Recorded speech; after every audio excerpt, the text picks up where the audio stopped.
HighBridge, a division of Recorded Books, presents Black Heart Fades Blue, Volume 2, by Jerry A. Lang, read by David Vries. 1. On tour, there are more ways for things to go wrong than for things to go right.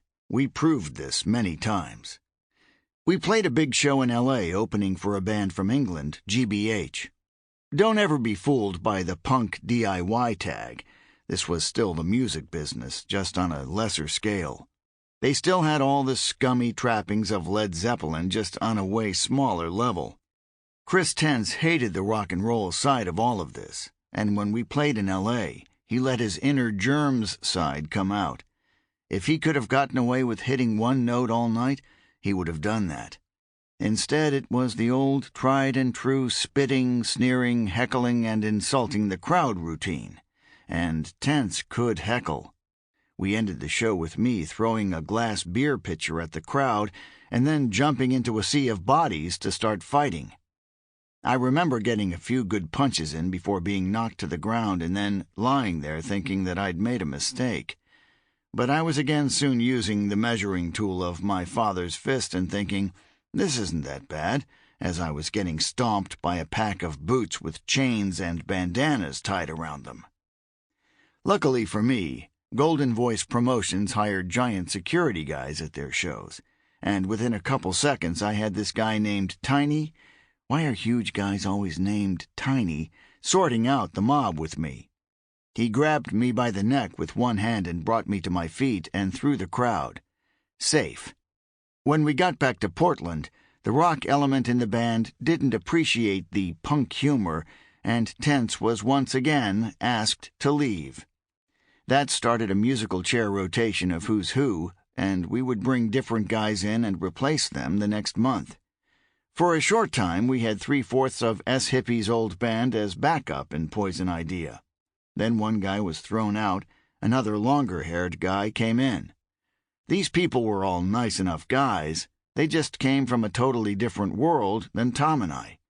The newest guitar player went on another tour with us and didn't really enjoy our negative camaraderie.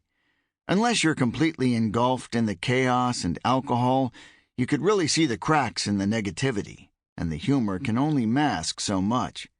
Sitting in the opening band's house in Salt Lake City with a combination of all the drugs I can think of, gallons of alcohol, and between the extreme European fetish films and a tape loop of a disgraced politician committing public suicide, it got old fast for the new guitarist. That was his breaking point. He quit the band on the ride back home. I swear when I slammed the van door shut and his hand got caught, that was an accident. I could see how someone might think that was a going-away fuck you, but even I'm not that calculating. When he stepped down, P.I. had just started recording tracks that would become our third album, Feel the Darkness. We also had started booking our first tour of the East Coast of the U.S. Now, by this time, the band had been together for a few years.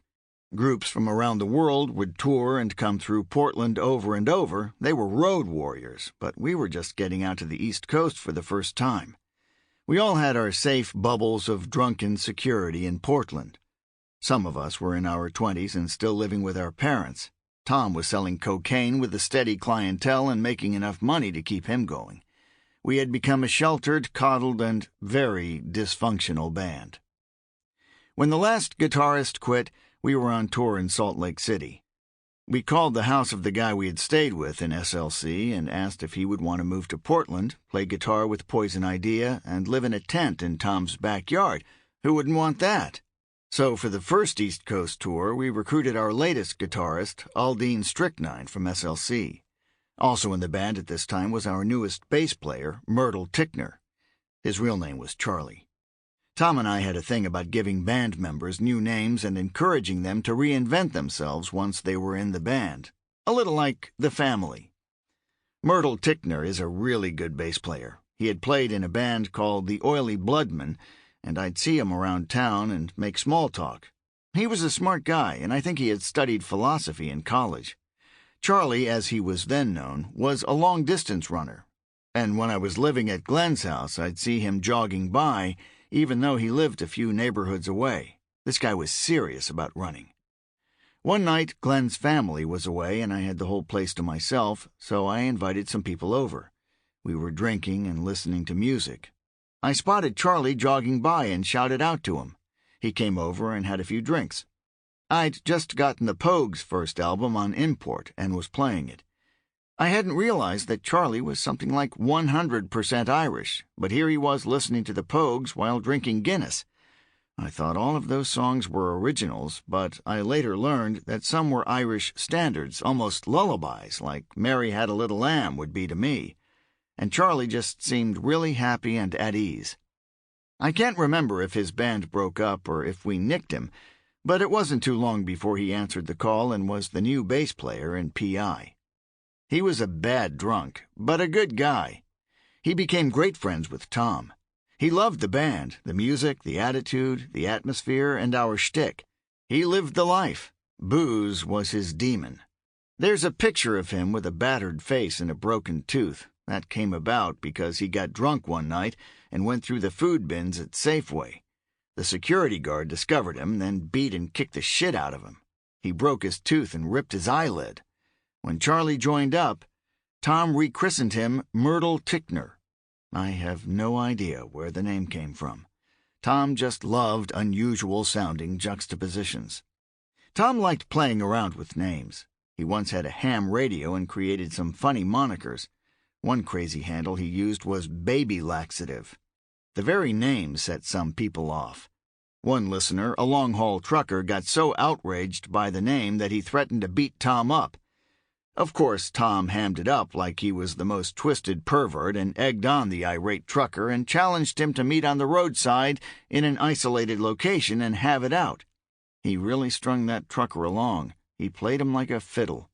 The guy was so riled up, it was easy to imagine him driving way out of his way and showing up in the middle of nowhere for a showdown that would never take place. Tom named himself Pig Champion. He had been Tom Pig when he was in the Imperialist Pigs, but he wanted something new. He tried to think of something opposite from pig and he came up with champion. That would do it. He liked the sound and juxtaposition.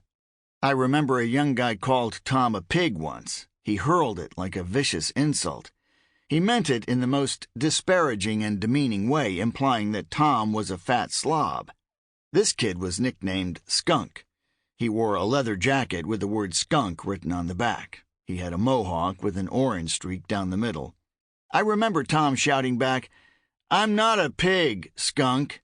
That comeback always makes me laugh. My world. Mondo was a bit of a mystery.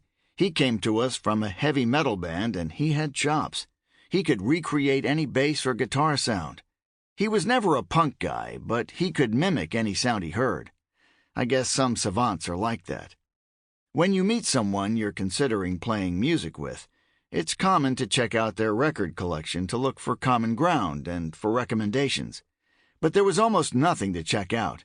He had a few old Italian records, maybe some doo-wop, and a few rock records everyone would know. What amazed me about Mondo was that he could hear a song once or twice and he could reproduce it perfectly. It could be a song by King Crimson, Hawkwind, Thin Lizzy, Gizem, a Uli John Roth solo, whatever you can think of. No matter how technical or adventurous, with only one or two listenings, he could knock it off effortlessly. S. Hippie was someone you would like a lot one minute and dislike the next. He could be really charming one moment and a spoiled brat, a mama's boy, the next. Once he got caught stealing box sets from one record shop and trying to sell them to another. Since the shop owners liked him, they didn't call the cops. They just temporarily banned him. But he wouldn't make amends. He wouldn't apologize, even when he was caught red-handed. Instead, he went back to one of the stores and threw a cinder block through a big glass window. Some people saw him as a real charmer. Others saw him as a crybaby. He could make friends really quickly, and he could be the life of the party, a real fun guy. On the other hand, I got a report from a friend he had stayed with once. The night before Hippie left, my friend noticed that Hippie had set aside some rare singles by The Damned. And after he was gone the next morning, so too were those records. If something went wrong, he'd just cry and everyone would give him another chance. you had to be careful. He'd throw anybody under a bus. But like I've said, he could be charming, and he was one hell of a drummer. I heard that Duke Ellington once said something like, "If you've got a good drummer, you've got a good band." I've always said that a band is only as good as its drummer and is only as strong as its weakest link. Chris Tentz didn't like the new direction of Poison Idea once we started getting the rock guys in the band. Chris was into old-school California punk. He hated when hardcore moved toward the crossover sounds of bands like DRI, Metallica, and Slayer. It was in fashion at this time for punk bands to think that they could actually become popular and accepted by the mainstream, and bands were doing all the stuff they had to do to try and make that a reality. The major American bands that were touring nonstop and putting out product, that old tested cycle, meet the new boss, same as the old boss, well, some of those band members did parlay that into a career they carried forward into the next couple of decades. But a lot of wannabes were signing to major labels, growing their hair long and making shitty music to back up their laughable images.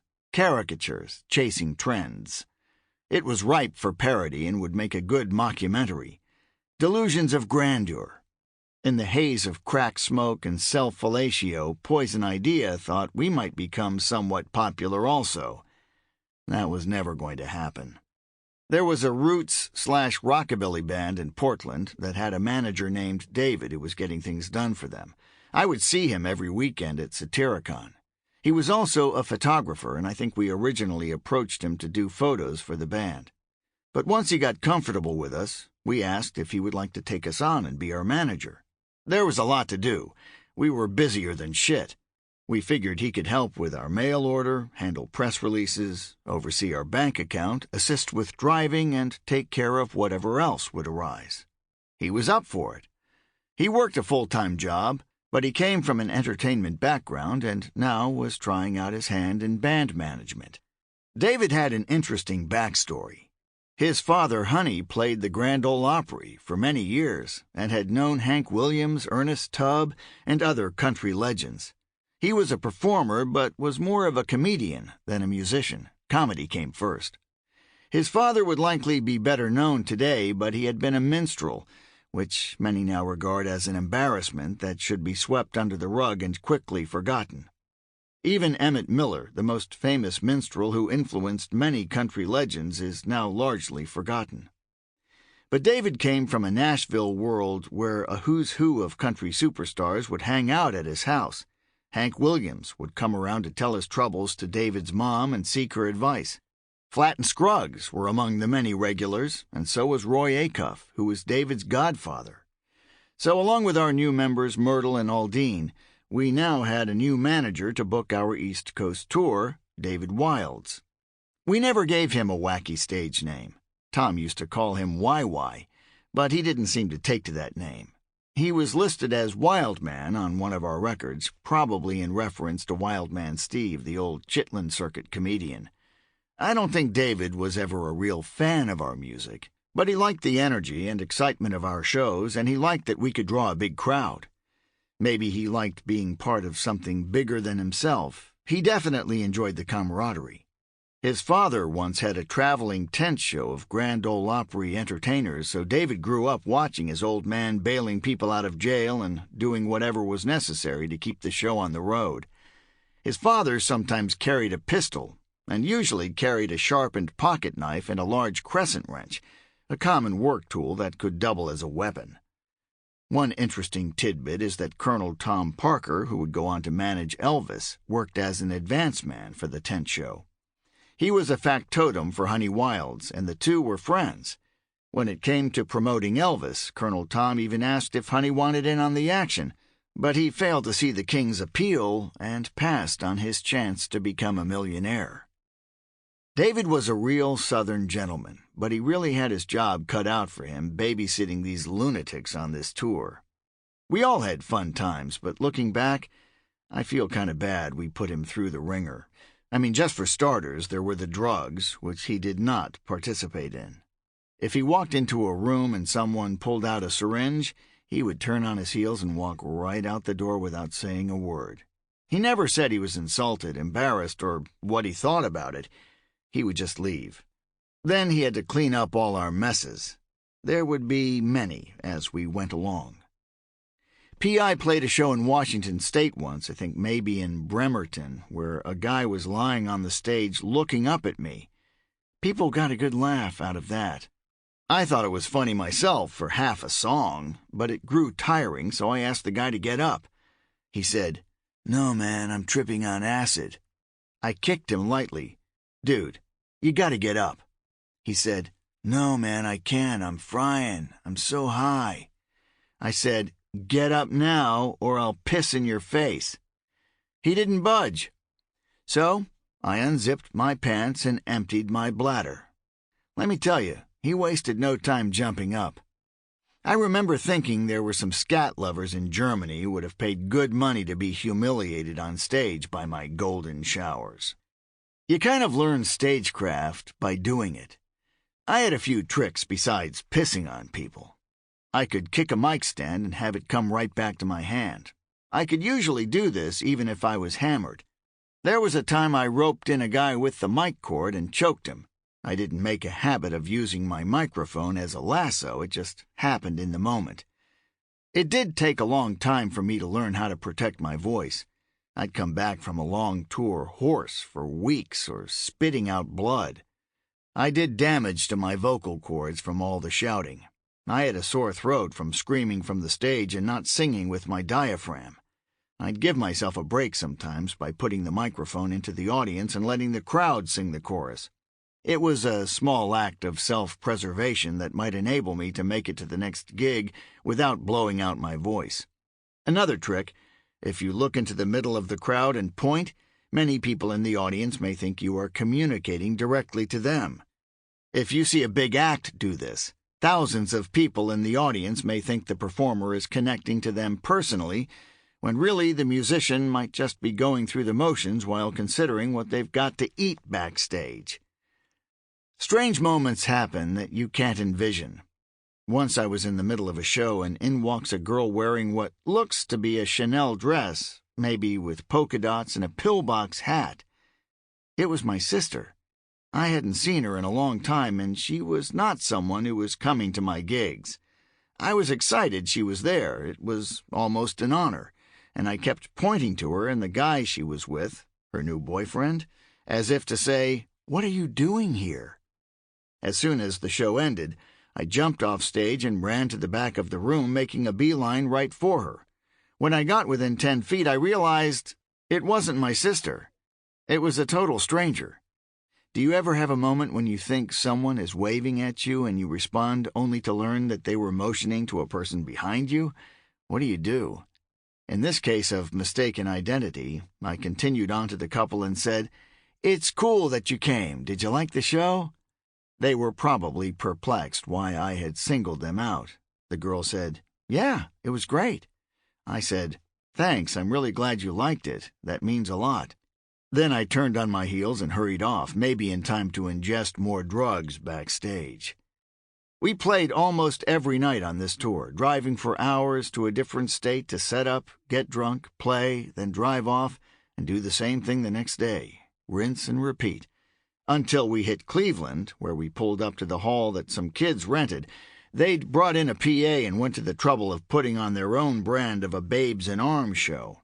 We all walked in, and I went straight to the bar and asked for a beer. The guy says all they have is Coors Light, and it's $3. I said I was in the band. He said $3. So I turned around, walked back to the van, and said, "We're not playing. Let's go to a hotel and get drunk." David couldn't believe it. He said he'd buy me a six-pack, but I said I didn't feel right about this haul. Tom backed up my call and said, "Let's go." We all jumped back in the van, and the promoter came running out screaming as we drove off. David had to clean that up and make up some lie about why we left. The promoters never believed us, though. Off to the next city. Occasionally there might be a rivalry with a band. A death metal band had some negative things to say about us in an interview. Not long afterward, we found ourselves playing the same clubs. They were trailing us by a few days, so Tom got inspired. He left graffiti on the walls of a club saying things like, "This band sucks shit through a straw." He probably started thinking about it in the van between shows and coming up with funny insults. So at the next club, the insults were even more cutting. Word got back to us that it had quickly started getting to this band, and they became unglued. Tom was loving it, and we all had a good laugh about it. It was good to be in the Midwest, since we had followed some of those scenes from afar. We played shows with the Indianapolis band Sloppy Seconds. They were catchy and had a talented guitar player who was Tom's size. Indianapolis was cool because we had been reading about and listening to local bands like the Zero Boys for years. Lots of important bands came out of Michigan. I suppose that had been true for decades, what with Motown and all the Detroit hard rock from the 60s and 70s. Of the newer bands, Negative Approach was a standout, definitely one of the most influential hardcore bands ever. One cool thing that happened was the wife of one of the guys in MC5 came and checked us out. She seemed to know, or at least appreciate, our music, and I could imagine her playing it for her husband. Some bands might talk about some big movie starlet coming to see them. This meant more to me. Tom had been obsessed with The Fix from Lansing, Michigan. It was a group that only put out a couple of singles on Touch and Go in the early 80s. It was blistering hardcore that wowed Tom. As I mentioned earlier, we went to see them once, but the show got canceled. The band never showed up. It was at a biker bar, and we may have been the only non-regulars who turned up. We were bummed when we were told there would be no show. Somehow Tom got inspired to contact the clubs that the band had played on that tour and ask if they had gotten promo kits along with the single. Many had, and Tom convinced them to sell them for a few bucks. The clubs probably would have thrown them in the trash eventually, so they were happy to get anything they could. Tom tracked down a few copies that way. He also called a few college radio stations in the Midwest to see if they had any copies collecting dust. If they had copies of Vengeance and Jan's Room in their archives that were no longer being played, a station might just give it to him.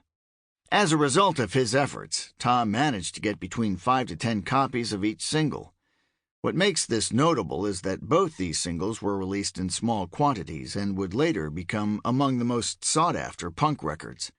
Vengeance came out in an edition of 200, and Tom wound up getting 6 or 7 of them. He looked for that record because he loved it, and it meant so much to him. Now it looks like a savvy business move, since copies sell in the thousands. As I'm writing this, I learned a near-mint copy recently sold for $10,000. On the ride from Ann Arbor, we took a wrong turnoff and ended up in some sketchy part of Detroit. We drove up to a car that was on fire and burning on the side of the road. People saw us and started coming toward our van, probably checking out what in the hell is this van full of fools doing here. As David was backing up as fast as he could, I reached out of my window and bashed on the side of his door 3 times as hard as I could. Thinking some local was pounding on his driver's side door, David damn near shot out of his skin. I could feel his heart skip. Everyone in the van laughed out loud, except David, who looked at me like he wanted to take a big justified swing at me. When we got to the hotel, he booked his own room and said he wanted to be left alone until the next morning. He had had enough of us for one day. We all agreed. When he went to his room, I gave it about 10 minutes and then had the front desk hook me up to his extension. When he answered, I spoke in my best, heavily accented Midwestern desk clerk voice. "Hi, you just pulled up and rented the 3 rooms? I think your van is on fire." We heard the phone drop and the sound of his feet running through the parking lot toward the van. When he saw us standing in the doorway, all laughing, once again he gave us a look like we should be happy he wasn't holding a butcher's knife in his hands. But the thing was, we didn't single any one person out and turn up the heat. We did this to each other, hence the high turnover rate in band members. On a tour before this, I came to the conclusion that I had sleep apnea, since I was constantly blacking out and only keeping fully awake maybe 4 hours a day. Sleep apnea is a strange thing for people to understand. It's like you're both sleeping all the time yet never getting any sleep. You're rarely fully awake, but rarely do you get a deep, sound sleep. The first signs of sleep apnea occurred when I was working as a dishwasher in a Mexican restaurant. I'd go to the bathroom and fall asleep on the toilet. There were times I'd fall asleep standing up. One problem with not getting enough sleep is that it can make you hallucinate. I was rarely making it to the REM stage of the sleep cycle. When you can't get enough quality sleep, it can start to feel like you're losing your mind. There was one night when I woke up suddenly and walked over to a Sid Vicious poster I had on the wall. I might have had a pretty interesting conversation with Simon John Ritchie, or Simon Ferocious, as Freddie Mercury once called him, but I'll never know. It's no fun being on tour when you're exhausted from lack of sleep. I would lay in the top bunk above the driver's seat in our rented Winnebago, and the band members would count how long I would choke between breaths as I tried to sleep. They made a game out of this. No one was spared. The band, the audience, the public. God, the hotel rooms. 2. Tom was not built for touring, though he hadn't completely hit the wall yet where he absolutely could not travel. That comes later, but for now, bouncing around in the back of this van for days and days created a giant boil/blood blister somewhere in his nether regions. I never saw the exact location, though I sure heard enough about it. When we got to the hotel, he decided to cut it open to relieve the pressure.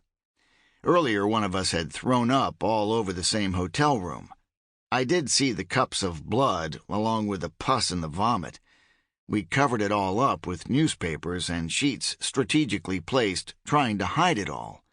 In the meantime, we repaired the hose on our van's engine, wanting to get away as soon as we could make our escape. It looked like a slaughterhouse, and that's why I say, God, the hotel rooms. We were on the road during our Beast Goes East tour when Tom heard from Sub Pop Records. They wanted us to do a Single of the Month Club record for the label. Word got to us when we were in the Midwest. One of my bandmates had a song that we had kicked around, and Tom thought it might work if we fleshed it out. I said, "It's a decent song, but I don't think it's a single." Tom said, "So do you think you could do better?" He kind of threw down the gauntlet, to which I responded, "Well, yeah, maybe." So I grabbed a guitar and went to my hotel room in Chicago, and I started thinking to myself, what would a sub-pop single sound like? It came to me in a hurry. To me, it was a pop song and pretty much wrote itself. If you ever hear it and it sounds like a simple pop song that was thrown together in 20 minutes, now you know why. The next day I played it for Tom and he liked it a lot.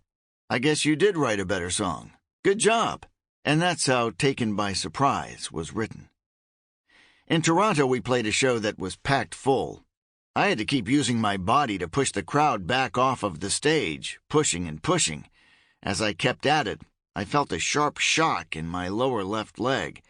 When I pulled back from the crowd, I saw a 2-inch piece of glass sticking out of my leg. I reached down and started to pull it out, and another 1 to 2 inches were stuck in my leg. Either I fell perfectly on this long shard of glass or someone stuck me in the leg.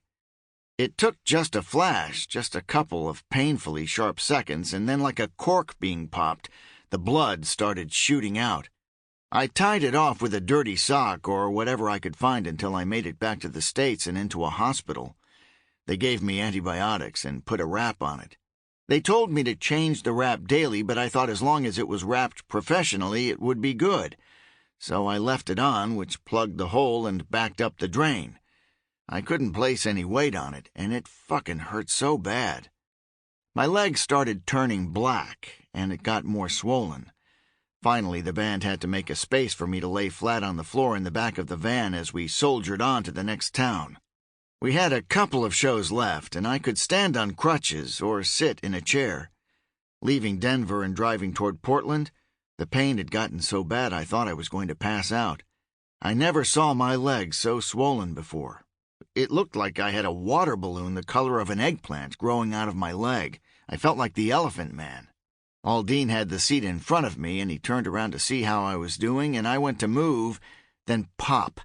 Suddenly, there was a mixture of infection and blood that exploded everywhere. The hole became unplugged, and the big purplish-red flesh balloon popped, painting the inside of the van, even running down Aldine's face.